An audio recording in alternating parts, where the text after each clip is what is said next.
There comes a moment when someone asks you about your financial situation, and everyone waits for your answer. You feel that pressure wanting to share your recent success, that promotion, that investment that finally paid off, that account hitting 6 figures for the first time. The temptation to reveal, to show off, to validate years of invisible effort with immediate recognition. Most people give in instantly. They smile, share precise details of how much they're earning now, boast about the new car, post pictures of their watch, house, or trip. They seek external validation, momentary applause, confirmation of their worth. It seems innocent, even deserved, but they've made the cardinal mistake that every truly wealthy person avoids like a silent plague. Because the exact moment you reveal your prosperity, you've planted the seeds of its destruction. The eyes that barely noticed you before now constantly calculate what you have. And those glances, however imperceptible, carry a devastating cumulative weight. In the next few minutes, I'm going to reveal why the truly prosperous cultivate the shadows, not the spotlight. You'll understand the fatal error 97% make when seeking financial validation. You'll see the exact technique applied in 3 scenarios you'll face this week. And finally, the complete system that protects and multiplies your abundance while others squander it seeking applause. Silent gold grows, exhibited gold evaporates. If this has already made you question something, leave a like right now and join me. Think of shadow as the perfect metaphor. Most people seek direct light, wanting to be seen, admired, even envied. But nature teaches us that nothing valuable grows under constant exposure. Diamonds form in absolute darkness. Gold is found deep within the earth, and the strongest trees extend their roots in total silence, far from any gaze. The same holds true for true wealth. Let me show you exactly why. The fundamental mistake practically everyone makes when they start experiencing prosperity is confusing recognition with wealth. They are two completely opposite forces, even though you've been taught otherwise your whole life. Look around you. All the status symbols society promotes are specifically designed to extract wealth, not to create it. The luxury car that depreciates 30% the moment it leaves the dealership. The designer clothes nobody would recognize without a visible logo. The watch everyone admires but cost you months of real work. The average person works all year to spend on symbols that communicate success. Result: temporary admiration, empty accounts, and the strange feeling of running faster and faster without actually moving forward. The strategic individual, however, quietly invests in assets nobody sees. Result: constant growth, true freedom, and the power that comes from nobody knowing exactly what you have. The consequences of financial display go far beyond mere vanity. In the short term, you attract salespeople, opportunists, false friends, all calibrating their requests precisely to what they perceive you can give. In the medium term, you awaken constant comparison, the subtle resentment that isn't even conscious in others. And in the long term, you become a target for everything from financial schemes to opportunistic lawsuits, because you've announced to the world that you have something to lose. This happens because human psychology has certain primitive instincts hardwired that are impossible to ignore. Envy isn't a moral flaw, it's an evolutionary response. For thousands of years, resource inequality literally meant life or death. That wiring remains intact in our limbic brain. When you display prosperity, you're not activating rational admiration in others. You're triggering a primitive response of threat, of imbalance that must be corrected. It's like showing food during a famine. No matter how much you deserve that food, how hard you worked for it, or how legally you obtained it, the hungry person doesn't see your merit. They only see what they lack. The average person believes that displaying financial success earns them genuine respect and admiration. The strategist knows that almost no one can witness another's prosperity without feeling, even unconsciously, that something has been taken from them. Perhaps you've noticed how conversations subtly shift when people learn about your raise or successful business, or when you casually mention the price of something you bought and feel that awkward, almost imperceptible silence. Maybe you remember when you posted about that trip and suddenly forgotten contacts appeared with urgent and can't-miss proposals, or when you showed off your new car and comments started about priorities and values, or even today, when someone asked about your financial situation with that evaluating gaze, calculating exactly how much they can ask of you. It's like a metal detector. When you have nothing, no one stops. When you have something valuable, even if it's buried, The detector starts to beep. Most people live trapped in this cycle. They work to earn to show off to validate, and by seeking external validation, they lose what they worked so hard to obtain. The strategist, however, inverts the equation. They work to earn to accumulate to grow, and grow in the silence that protects the entire process. Knowledge kills wealth. Discretion multiplies it. But the true cost isn't just external. The need to display prosperity reveals incomplete internal validation. Every time you seek financial approval from others, you give away a bit of your power. Every time you show off to impress, you implicitly admit that their opinion is worth more than your actual abundance. Eventually, your financial decisions stop serving you and start serving the image you've created. And here's the real trap. Once you start feeding this beast, it's never satisfied. The same people who applauded your first achievement will expect the second, bigger one. The same eyes that admired your first status symbol will seek the next. You become a slave to external expectations you yourself created. But identifying the problem is just the first step. Now I'll show you exactly how to implement strategic discretion step by step. In 3 situations you're guaranteed to face this very week. The core technique is what I call calculated opacity. It's not simply not saying anything. Anyone can stay quiet. It's about selectively projecting, strategically redirecting, and protecting critical information while keeping relationships intact. It's executed in 5 precise steps that might seem counterintuitive at first. First, you establish a deliberately ambiguous baseline about your financial situation. Neither extreme abundance nor scarcity. A position of comfortable sufficiency that doesn't trigger alarms in any direction. Second, you subtly deflect any conversation about money towards values and purpose. Third, when it's inevitable to talk about achievements, you always emphasize the process and the difficulties, never the numerical results.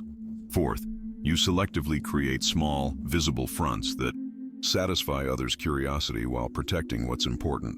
Finally, you cultivate a reputation for financial sensibility, not for either abundance or restriction. Most people respond with exact precision when asked about money, seeking to impress or connect.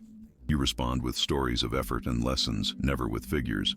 The difference isn't a nuance, it's fundamental. Visible wealth invites siege. Protected wealth builds empires. Imagine you're in a meeting with colleagues after a significant promotion. The office overlooks the window, 8 people, that mix of curiosity and evaluation in the air. Someone asks directly, "So how much did your salary increase with the new position?" Most respond with false modesty, but end up revealing, "Well, I can't complain. I got a 35% raise plus commissions, so I'm bringing in around 45K a month." They smile, momentarily enjoying the admiration. But something imperceptibly changes in the room. The smiles continue, but eyes calculate, comparing with their own realities. The promoted person instantly becomes the new measuring stick for everyone, and no one loves the stick that highlights their own limitations. But you implement calculated opacity. You smile calmly, tilt your head slightly, and reply, "What I value most is the opportunity to work on projects I'm truly passionate about. The team I'm building is focused on results that benefit everyone, including better conditions for the whole company." Then, immediately you redirect. "By the way, Carlos, I heard about your new project. How's that going?" No one has specific information to compare themselves to. No one can exactly calculate your position. But everyone feels you've responded with integrity and generosity, redirecting attention towards them. You haven't created resentment. You've created respect. You haven't placed yourself above them. You've aligned with shared values. Because he who reveals numbers becomes a number. He who shares purpose becomes indispensable. Now apply this same principle to your family and personal circle. It's Saturday night, family gathering. That aunt who always asks about money mentions your recent business success. "So, you've gotten rich with that company of yours? How much are you making now?" The average person feels uncomfortable, but ends up revealing, "Well, look, this month we grossed almost $500,000, though, of course, there are a lot of expenses." They seek validation, perhaps even to impress. The immediate result seems positive. Expressions of admiration, some congratulations. But in the following weeks, the calls start. Urgent investments, temporary loans, unsolicited advice on how to spend your money. The family no longer sees you as they did before. They see you as a resource. You, however, smile warmly and respond, We're at that stage where everything we earn, we reinvest. It's like having a young child. Everything that comes in goes towards helping it grow. But the most valuable thing is what I'm learning about leadership and resilience. By the way, Aunt, how's my cousin doing with his studies? I heard he won a math competition. You've communicated hard work, financial prudence, and growth values without revealing anything specific. And you've honored the intention behind the question, family connection, by redirecting it to a genuine interest in them. You haven't created distance. You've created proximity on terms you control. In the digital environment, this dynamic amplifies exponentially. Imagine you've just closed your business's best quarter. The temptation to share it on social media is almost irresistible. Most people post photos of their new car, their trip, or even worse, screenshots of income with phrases like "effort pays off" or "blessed." The effect is devastating on a digital scale. Algorithms that categorize you as a premium advertising target, messages from hundreds of forgotten contacts, and most dangerously, a permanent digital footprint of your prosperity that anyone can find in the future. You, applying the technique, publicly celebrate your team, share lessons learned during the process, or even better, showcase the positive impact of your work on clients or causes you care about. Grateful for a team that turns obstacles into opportunities. Today, we celebrate not the numbers, but the personal growth we've experienced together. You've communicated success without revealing scale. You've projected values, not net worth, and you've completely protected your real financial position while building a reputation based on principles, not on possessions. He who boasts figures reveals insecurity. He who shares impact builds legacy. But pay attention, there are 3 critical mistakes when applying this strategy. The first is transparent false modesty. This occurs when you say, "It's no big deal," or "I'm just starting out," with a tone that clearly communicates the opposite. Result? You come across as insincere and more interested in having people extract information from you. It seems like humility, but it's fishing for compliments. The correction is authentic redirection, genuinely moving the conversation toward topics of shared value. The second mistake is the visible contrast between your words and your lifestyle. Many practice verbal discretion but unconsciously show off with ostentatious possessions. This creates a dissonance that further triggers curiosity and resentment. To avoid it, ensure your visible lifestyle is consistent with the narrative you've created, saving your true luxuries for completely private spaces. The third, most subtle and dangerous mistake, selective consistency. Being discreet with some people but boasting to others. In the digital age, information flows between seemingly disconnected circles. If you perceive you've shared too much with someone you trust, don't try to reverse it. Instead, prioritize that relationship with genuine time and attention, transforming a potential information leak into a true ally. These techniques work perfectly on a practical level, but there's a deeper, almost invisible dimension that separates those who merely protect their wealth from those who cultivate it like a sacred art. All your life, you've heard that success must be shown off, that the end point of effort is recognition, that external validation is the definitive confirmation of internal worth. Society as a whole is structured around this idea. From school awards to college degrees on the wall, from cars in the corporate parking lot to social media bios. But when you look closer, a fascinating contradiction emerges. The most truly influential people, the most impactful ones, are rarely the most visible in terms of ostentatious wealth. There's an inverse correlation between displaying prosperity and actually possessing it long term. And this leads us to a truth that contradicts everything you've been taught. True wealth is not a state you achieve and display. It's a process that's protected and cultivated. And this process, by its very nature, requires shadow, not a spotlight. This changes everything because it fundamentally redefines what you're seeking. You're not chasing a number in an account, a car, a house, a lifestyle others will envy. You're cultivating a system that generates constant abundance, a financial ecosystem that thrives precisely because it's protected from the gazes that would consume it. Consider the story of Sam Walton, founder of Walmart and one of the greatest fortunes ever created. Even when he was already a billionaire, he drove a 1979 pickup truck, lived in the same modest home he bought in 1959, and was known for his frugality. It wasn't stinginess. After all, he donated enormous amounts. It was strategy. He understood that true wealth is cultivated in the shadows. Or think of the true financial giants of any generation. How many billionaires could you identify if you passed them on the street? Very few. Not because they're shy, but because they instinctively understand that public attention consumes private capital. You've surely noticed how families with generational wealth rarely appear in celebrity magazines. Observe how great fortunes often speak of their failures, never their specific financial successes. Look around you. Those who talk about money the most often have less than they appear to, and those who mention figures the least frequently have more than you'd imagine.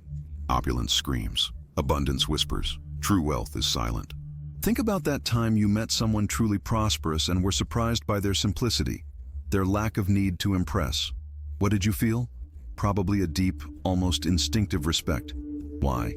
Because you recognized, even unconsciously, that you were in front of someone who has transcended external validation, someone who no longer needs to convert their worth into a display. The profound application of this insight requires a complete mental transformation. Before, you saw wealth as something to acquire and display. Now you understand it as something to cultivate and protect. Before, you measured success in visible possessions. Now you measure it in available options. Before, you sought others to validate your prosperity. Now you validate your prosperity with the freedom it grants you. When you've truly internalized this perspective, you begin to feel a peculiar tranquility regarding money. You don't feel the need to mention it, not even indirectly. You don't seek opportunities to demonstrate your success. You observe with curiosity, almost anthropologically, how others compete to display prosperity while you cultivate it in silence. Conversations about status symbols genuinely leave you indifferent, not out of arrogance, but out of true liberation from that game. And most revealingly, you begin to feel compassion, not judgment, towards those who need constant external validation. Someone who has truly mastered this principle operates with a freedom others can barely imagine. They don't calculate what impression they'll make, but what real results they'll achieve. They don't seek to appear prosperous, but to be free. They don't pursue symbols others recognize, but assets that generate true value. They've understood the fundamental truth. Displaying wealth is consuming it. Protecting it is multiplying it. True power isn't announced. It's felt without needing to be seen. Now that you understand this principle on a philosophical level, it's time to turn it into a complete system, a way of operating that transforms not only how you talk about money, but how you conceptualize, manage, and multiply it. I'll give you 3 precise tools you can implement immediately to protect and cultivate your prosperity in any environment. The first tool is called financial compartmentalization. Essentially, it involves creating separate, specific structures for different aspects of your net worth, ensuring that no one but you has a complete overview of your situation. You use it when you need to manage significant assets, answer questions about your wealth, or protect yourself from external evaluations. Here's how it works in detail. First, you physically separate your assets into at least 3 different structures: accounts, entities, investments. Second, you establish an official financial story that reveals only what's necessary for each specific context. Finally, you never discuss your entire net worth, but only the compartment relevant to that situation. For example, when someone asks, "How's the business doing?" you respond exactly, "The business is in a total reinvestment phase. Everything it generates is put back into its growth. My focus now is on developing systems that function without my constant presence." You haven't lied. You've shared information from the business compartment while completely protecting the personal investments or family assets compartments. The second tool is what I call deflection by elevation. It's the art of redirecting conversations about money towards topics of greater purpose and meaning, not out of evasion, but out of a true prioritization of values. You use it in social gatherings, family conversations, or any situation where direct questions about your prosperity arise. You implement it first by briefly acknowledging the original question, then immediately connecting it with a deeper value that resonates with everyone, and finally redirecting the conversation towards that shared value with a genuine question. When a family member asks, "How much are you making now with that successful business?" you respond, "The business is allowing me to learn invaluable lessons about leadership and purpose. It's made me reflect a lot on what I truly want to contribute to the world." Have you found that kind of purpose in what you're currently doing? You've elevated a potentially uncomfortable question about money into a meaningful conversation about purpose. The person feels valued, not evaded, and the conversation flows into deeper, less transactional territory. The third tool is the veil of prosperity. It's the deliberate practice of maintaining a visible lifestyle, one or two levels below your actual capability, combined with intensive investment in non-ostentatious quality and freedom. It applies to decisions about housing, vehicles, clothing, and especially public behavior related to spending. It's executed by evaluating every visible purchase, not just for its intrinsic value, but for its social signaling value. You invest heavily in quality where it truly matters to you: health, education, time, freedom, while maintaining an external appearance of financial sensibility. For example, you might drive a reliable but unostentatious vehicle while investing substantially in your personal development, live in a comfortable but not extravagant home while building a solid investment portfolio, wear quality clothing without visible logos while securing true financial freedom. This approach not only protects your wealth from extractive gazes, but naturally filters those who value substance from those who value appearance. Discretion isn't hiding. It's choosing to reveal only what serves your purpose. Now I'm going to give you a surgical plan for the next 7 days that will completely transform your relationship with visible and invisible prosperity. For the first 2 days, your sole focus will be implementing financial compartmentalization. Don't try to do everything at once, just this. Dedicate 2 hours to making a complete inventory of your assets, income, and projects. Then organize them into at least 3 separate categories with distinctive narratives. For each category, develop a brief, value-centric description that you can comfortably share without revealing specific numbers. What you'll notice? On the first day, you'll feel a strange resistance, as if you're doing something dishonest by not being completely transparent. This is normal. You've been programmed to equate openness with integrity. On the second day, you'll start to feel a peculiar liberation, as if you've been carrying a weight that wasn't yours. People will continue to respond positively to you, but they will no longer have information they can use to categorize or limit you. Pay special attention to how your own relationship with your achievements changes when you don't constantly expose them to external evaluation. On days 3 and 4, add deflection by elevation while maintaining the first tool. Now you have 2 active techniques. When conversations about money or material success arise, you will not only protect information by compartmentalizing, but you will actively elevate the conversation towards values and purpose. Specifically practice with 3 different people, ideally in varied contexts: work, family, social. Here the game visibly changes because you've moved from simply protecting information to actively creating conversational value. You'll notice how people respond with greater openness and connection when you elevate the dialogue. You'll experience the paradox of creating greater intimacy precisely by protecting certain aspects of your life. If you feel an urge to prove your success by sharing details, it's a sign that the technique is working. You're challenging ingrained patterns. Days 5, 6, and 7 are for refining and integrating the third tool, the veil of prosperity. Now you operate with the complete system.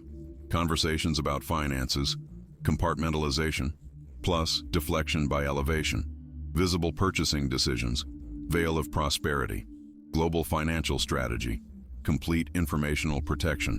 Specifically observe how your relationship with what you have changes when you don't use it for external validation. Notice the freedom you feel from not having to maintain an expensive public image. Pay attention to how people treat you when they can't easily categorize you by your apparent income level. At this point, you'll begin to feel an inner tranquility regarding money that few experience. It's not imagination. It's the measurable result of aligning your external behavior with principles that the truly prosperous have practiced for generations. But pay utmost attention now, because there are 3 mistakes that can completely destroy this system you're building, no matter how correctly you do everything else. Mistake number 1, progressive leakage. It starts by sharing only with trusted people, then with just one more friend, until your financial information is widely distributed. It seems harmless, but it's devastating. Every person you share with becomes a potential point of exponential leakage. The immediate consequence: loss of informational control. In the long term, complete exposure of what you tried to protect. The precise correction: establish an absolute informational perimeter with only 1 to 2 people, maximum, having complete visibility, typically professional financial partners with confidentiality obligations. The second mistake is compensatory ostentation. It occurs when you practice discretion in most areas, But treat yourself to an extremely visible purchase. It's psychologically understandable. Everyone needs validation, but a single display of wealth sets a precedent and creates expectations that can consume everything you've protected. To avoid this, create private rituals of celebration and reward that are meaningful to you without being visible to others. The third, most insidious mistake, value behavior disconnect. This happens when you talk about simplicity and purpose while secretly craving material validation. This internal dissonance eventually manifests in impulsive decisions that contradict your strategy. If you notice you constantly desire to share financial achievements, first work on your internal validation before perfecting the external. Wealth without purpose is just a changing number. Purpose with resources is unstoppable force. And before concluding, allow me to synthesize the 4 fundamental pillars that now define your relationship with prosperity. First pillar, financial display attracts not genuine admiration but extractive attention, turning every achievement into a vulnerability you must constantly defend. Second pillar, calculated opacity allows you to nurture authentic relationships while protecting information others would use to limit, categorize, or extract value from you. Third pillar, true wealth is not a state you achieve and display, but a process cultivated silently, flourishing precisely because it's protected from gazes that would consume it. Fourth pillar, the system of compartmentalization, deflection by elevation, and the veil of prosperity creates an ecosystem where your abundance can grow naturally, without the constant pressures of external validation. These 4 pillars aren't abstract theory. They are the architecture of real financial freedom. What's invisible cannot be attacked. What's undeclared cannot be questioned. Now comes your challenge, and it starts exactly in the next 24 hours. Not tomorrow, not next week, in the next 24 hours. Within that period, guaranteed, someone will ask you about money, success, or possessions. It might be a curious colleague about your salary, a family member asking about your business, or a friend commenting on something you want to buy. When this happens, and you'll instantly recognize it by that feeling of wanting to impress or justify yourself, I want you to implement deflection by elevation exactly as I showed you. Not a diluted version, the full version. Briefly acknowledge the question, connect it with a deeper value, and redirect towards that value with a genuine question about them. You don't need to announce that you're trying out a technique. Its beauty lies in its naturalness. Simply implement, observe, and notice the results. Because when you do, 3 things will happen. The conversation will flow into more meaningful territory. You'll feel strangely empowered instead of exposed, and you'll notice how the person responds with greater openness when the focus isn't on numbers but on shared values. This is your trial by fire, your moment to prove that this isn't theory, but a practical tool you can implement today. And after you do it, come back here and comment exactly how the conversation dynamic changed. I want to know specifically what elevated value you used and how the other person responded. Comment exactly this, word for word. Shadow cultivates, spotlight consumes. This isn't just a comment. It's identification. It's code. It shows that you didn't just watch 28 minutes of content, but you absorbed the fundamental principle. That you're not part of the majority who consume information and forget it. That you belong to the cultivators. People who understand that true prosperity grows protected from the noise that would consume it. This is our password, our protocol. I will read each one personally, and I'll know exactly who understood the principle and who simply skimmed the video. Comment now. And since you've made it to the end, there's something I intentionally didn't mention. In the next video, I'll show you the indispensable complementary principle, how to use perceived influence without revealing real resources. It's about strategically projecting power while protecting your true assets. It involves the paradox of selective presence and explains why some people achieve monumental impact with limited resources, while others squander fortunes without achieving real influence. But that's a topic for our next meeting. Subscribe now and turn on notifications. The next video comes out this Thursday. Remember the shadow metaphor I mentioned at the beginning. It's not about hiding out of fear or insecurity. It's about understanding that nature teaches us that everything valuable grows protected. Now you understand that you don't need constant spotlights validating your worth. You've transcended the need to convert achievements into a display. You've become a cultivator, not a consumer of your own prosperity. And when you deliberately protect what you've built with so much effort, the world responds not to what you show, but to who you genuinely are. The wealth no one sees is the only wealth no one can take from you. Now go, and cultivate in silence what others squander seeking applause.